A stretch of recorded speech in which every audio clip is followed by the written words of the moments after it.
Hi everybody. There's a lot of tutorial videos going around with people making masks on Facebook, and I'm not a sewer, nor do I have a sewing machine, and so I thought I would make my own video. An easy way for you guys to make a mask at home with something as simple as a hot glue gun, which I don't know if everybody has one, but like most crafters have glue guns. And you can also do it with tape or fabric hemming tape where you iron it on and it adheres together. So I have 3 pieces of fabric. I have they are 6 by 9 inches, so 6 this way, 9 this way. I have my pretty feather pattern. My favorite Bible verse is, "He will cover you in his feathers, and under his wings you'll find refuge." So I went with the feather pattern because I love feathers and they're beautiful. And then I have just a really thin, this is all 100% cotton too. Some 100% cottons are thicker than other 100% cottons. But this is the second layer and then the third layer. Now whatever you want inside your mask, whatever layer you want inside your mask, put on the top, because you're going to fold your mask inside out, and whatever's on top is then going to be on the inside. I also have 2 pieces of elastic, and these are 7 inches long. Some of the men in my house have bigger heads, and so I had to customize the elastic to fit the larger size heads. And so I made one, you can do like 7.5 inches, which might be a little bit too big, or you could do like 7.25 inches. So the first thing you're gonna do is you're gonna lay all your material together. Pattern side, the outside of the mask, is going to go face up on the table, and then the other 2 pieces right on top of that. You want to start by gluing in your elastic. So I'm going to do it first and then I will show you. And I just do a little glue on the top, a little glue on the bottom in each corner of the fabric to hold it in there. Make sure you have your glue stick on hand.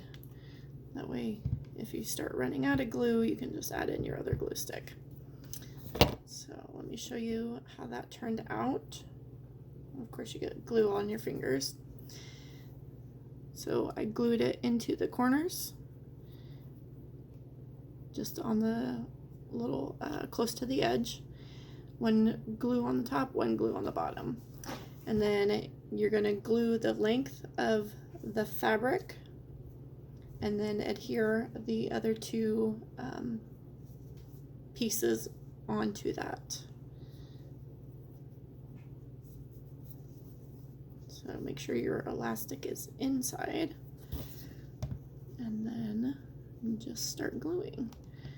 Do a little thin line, not too thin, not too thick. The thicker the line, the thicker the mask is on the side, and then it's more uncomfortable. So, speaking from experience on that one. Let's do a little line. And then the top piece you only have to glue down in the corners. You don't have to glue it the length of the seam, because it's going to be on the inside anyways. So now I have my fabric. The top part is just tacked down in the corners, see right there, and the middle one, which will end up being the outside, is glued along the whole entire seam line. And because I'm messing with it before the glue actually dries, I'm losing it as it comes apart. So now I'm going to do the other side, and I'm going to pause the video real fast while I do that so I don't keep you guys waiting. Give me a minute. Okay, so now I have the other side glued down tight, and now I'm going to just glue the inner piece of material to the bottom piece of material along the edge. And you're going to do one side completely all the way across, and then you're going to do the other side only halfway across. Or you could do part way on one side and part way on the other side, but don't meet in the middle. Just make sure that there's enough room when it comes time to fold your mask inside out by pushing the fabric through those little holes. I like to do it this way. It's easier, and it makes it where the elastic is at kind of curved and fold it in so that it's not sticking out of the side of your face. So I did that. And again, the top piece is now going to be the inside. So I'm going to give that a second to dry, just to harden up. I know that some people don't always have access to fabric, so if you can find a t-shirt or an old bed sheet or anything like that, that is 100% cotton. I know I've seen people making them with like paper towels and stuff like that. When all of this started, actually got on Amazon and I found these little charcoal filters. So I've been making masks for my family using these charcoal filters, but I know not everybody doesn't have that, so I'm not doing that in this one today. But what you could do is when it's folded inside out, you just slide that on the inside. So I'm going to go ahead and fold this inside out now. And it's amazing how well hot glue holds up. And so now I have my mask. And these ones aren't going to have the folds in them the way that some of the tutorials have that are going around out there, just because I feel like that's not, it doesn't work for every shape and face.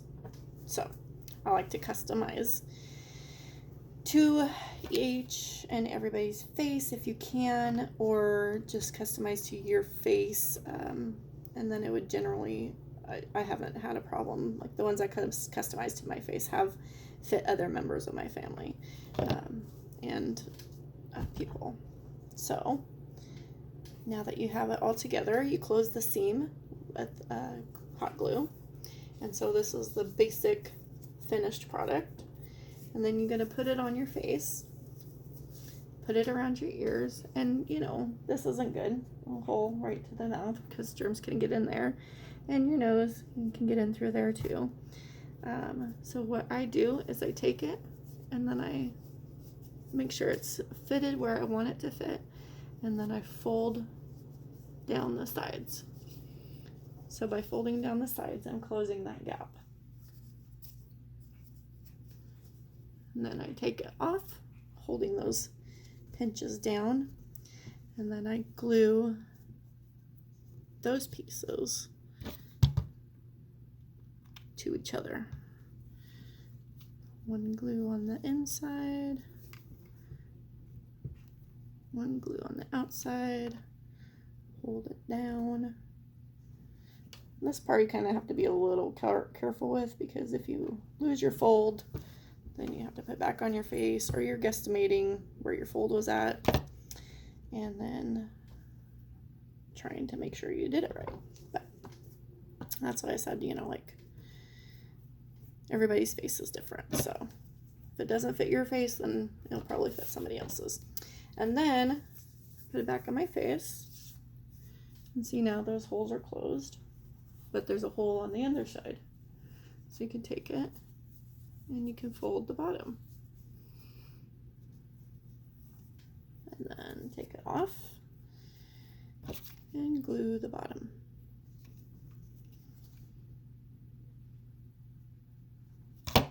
Oh, that's hot.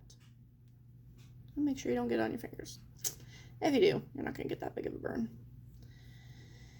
Just a little, oh, that's hot. And then I've heard of people, I use paper clips for the nose piece. There's people that are using the little foldy tabs that are on like donut bags and coffee bags. There's people that are just using like copper wire. This is really firm though, and I actually have one with the copper wire on the mask, and if you can get thinner wire, it would work. My husband's an electrician, and he has this other insulated wire, and this folds a lot better than the copper does. So I've been using this on my masks to for the nose piece to keep the nose down. So then you just put on your mask again, find where you want it to squish down to your nose to protect any airflow from getting in, and then I'm going to mark it, and you can just put, I shouldn't have bent it before I did that, but you can just put it on your mask and glue it down.